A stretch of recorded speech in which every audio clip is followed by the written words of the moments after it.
welcome back. We are going to be doing the July Boxy Rewind. I'm not a DJ. I just do makeup. I should stick to my night job. Basically, this is my night job. Anyway, we are going to go back and talk about all the things from my July BoxyCharm box now that I've had a chance to play with all of it. And we're going to talk about the good, the bad, the ugly, and all the tea. What's up? Let's get into it. I actually have a lot of the product on my face right now. So we're going to dive in. We're going to talk about it. First up, I did the 111 skin for several days, and honestly, like, it is hydrating, and I do feel like as far as serums go, which by the way, I thought it was a moisturizer, but it's more like a serum. Like, it has like the little dropper. I'll show you guys. Kind of dropper dealy mabobby. Okay, one of those guys. I do feel like it's good. I do feel like it like soaked into the skin really fast, and it's actually like thicker than a lot of serums are. So like a lot of them I find dropper it, and you pretty much have to do like that area and then drop her to another area and then drop her to another area. Like, you can't just drop all on your face, or like by the time you get the thing back into the bottle and set the bottle down to like rub everything in, it's like to your neck. You know what I mean? Like, it's so like thin that it just like runs really fast, so you have to like do section by section. This is thick enough that you can actually like drop her where you want it, set it down, and then work it in. So that was fine. Like, it's thicker than most. I really don't feel like it's worth, what was it, $135? Yeah, $135. I don't feel like it's worth $135. Like, that feels really overpriced. And here's the thing, okay? I feel like there's a common misconception that, like, BoxyCharm and like other makeup subscriptions sort of like up the price on things, but I actually went to 111 Skin's website and looked up this particular product, and the price matches. So I really don't think it's BoxyCharm. I think it's the brands kind of overpriced their things. But yeah, I don't think it's worth $135, but it was a good moisturizer.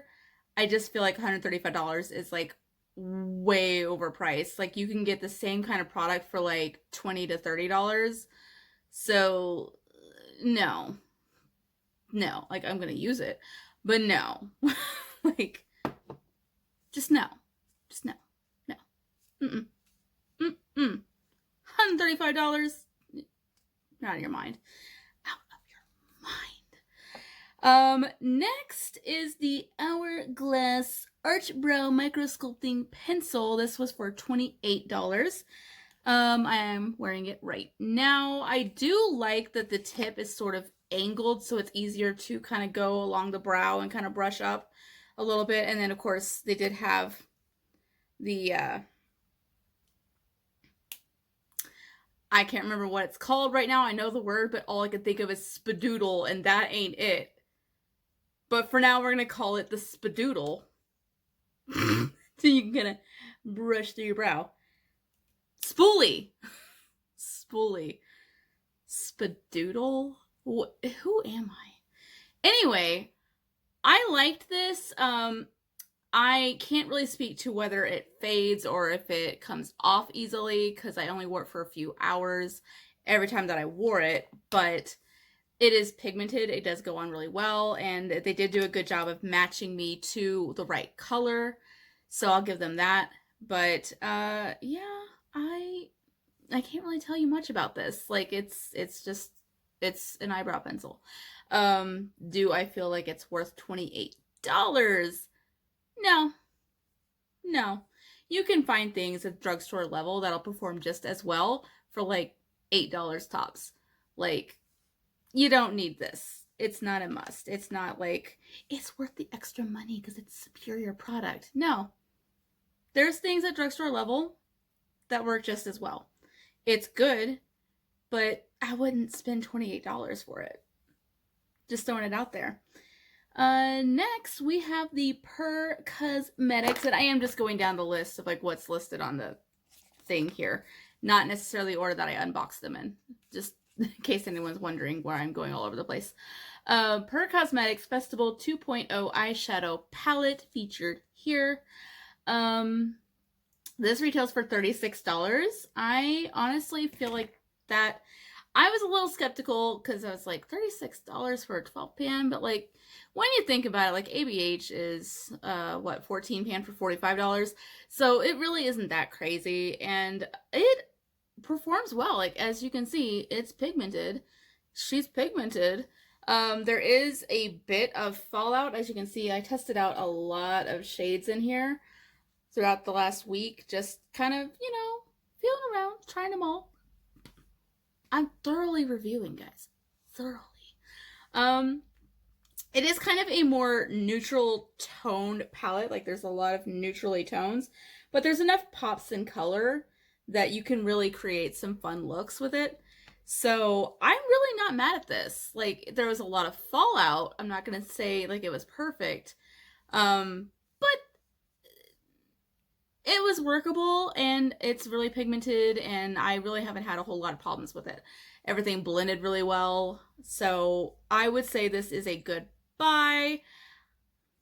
Not sure if I would spend $36 on it though. Again, there was a lot of fallout, but if you find it on sale or if you catch it at TJ Maxx, I don't know if Purr ends up at TJ Maxx a lot, but I think I have seen it a few times. I would snag it. Like it's a decent palette. I don't know that I would pay $36 for this. But that's the tea there. But it performs well. Like it's very pigmented. I'm not mad at it. I'm not mad at it. It's okay.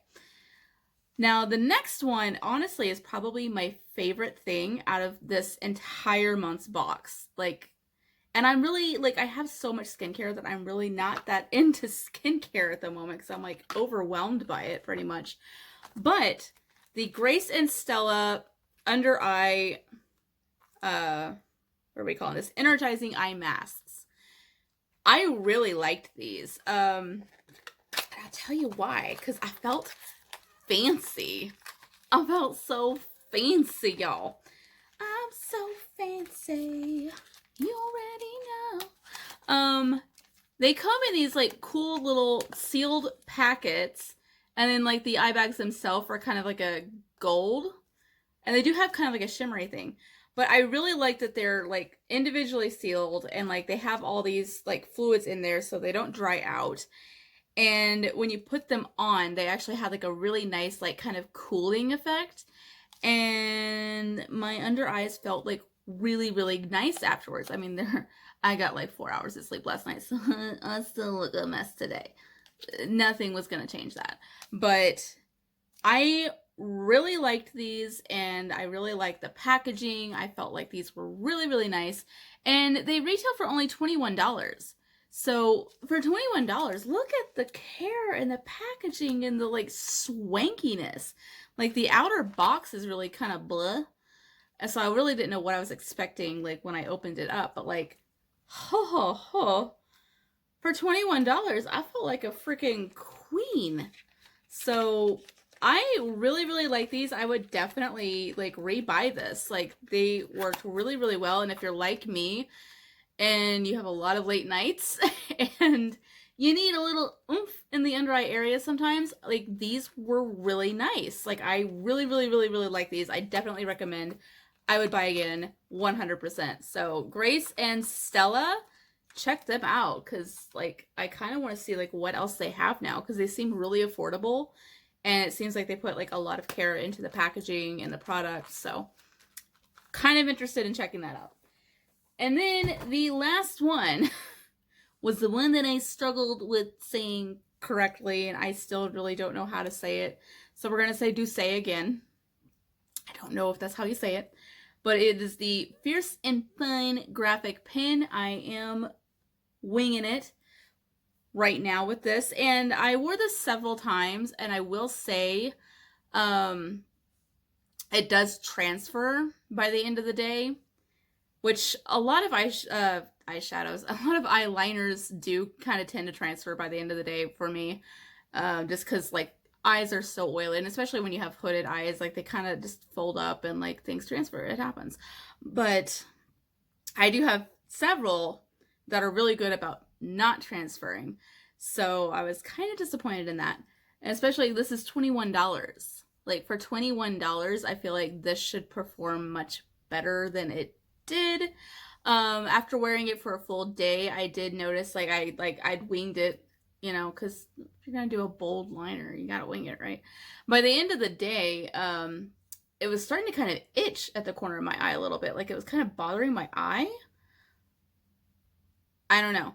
But yeah, I wasn't super thrilled. I mean, like it goes on really easy. It was really easy to like fill in the wing and all of that.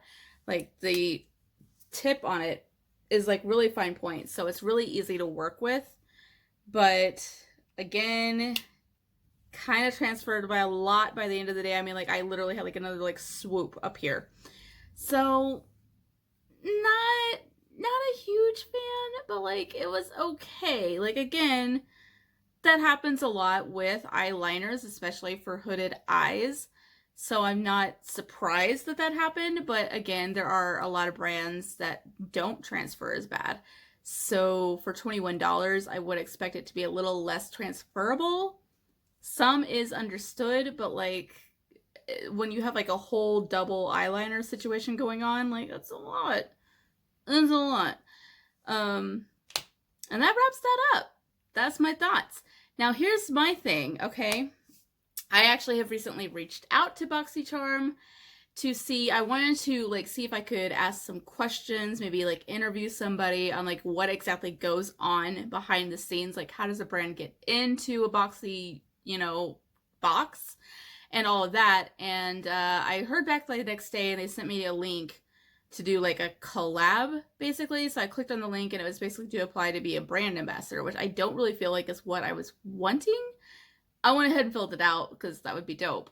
But like, I don't feel like that was actually the right avenue that I was trying to go down. So I'm going to stay on top of that, but I have like a really cool idea for a video where we actually find out like exactly how brands get put into a BoxyCharm box, like if there's like requirements, like how, like what do they have to, like criteria do they have to meet to get in there, like what the whole process is, because I feel like that would give us a better understanding of how we get the items that we get and like, you know, how they manage to get in there.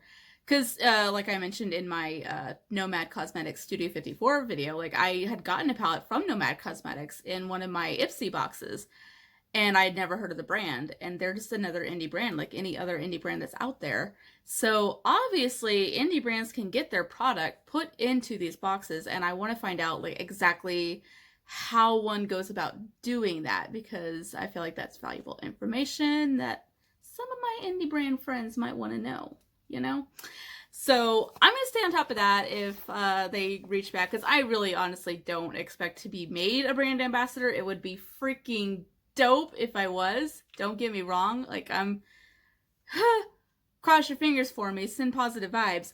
But that's not really what I was going for. I was kind of just wanting to interview somebody. So I may have to contact them again, but I'm going to stay on top of that because I think it's a really good idea, and I think it would really be insightful for a lot of us, because I feel like there's a lot of misconceptions about makeup boxes that beauty channels in particular kind of help generate these misconceptions and like kind of help keep them going and stuff.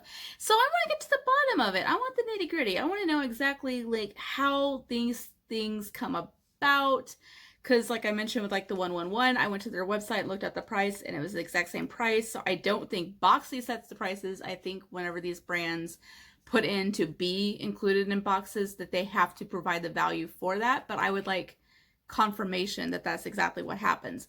You know what I mean? Like I just want someone that knows what's up to like reach out and like tell me what's up, basically. So we're gonna stay on top of that. I'm gonna see if I can get some answers for you guys, and we'll do a whole video on it. Like if I have to do like a Zoom meeting to like talk to somebody or whatever, I'll record it and we'll have that up, because I think that would be a really cool video. Let me know if you think that's a cool video too.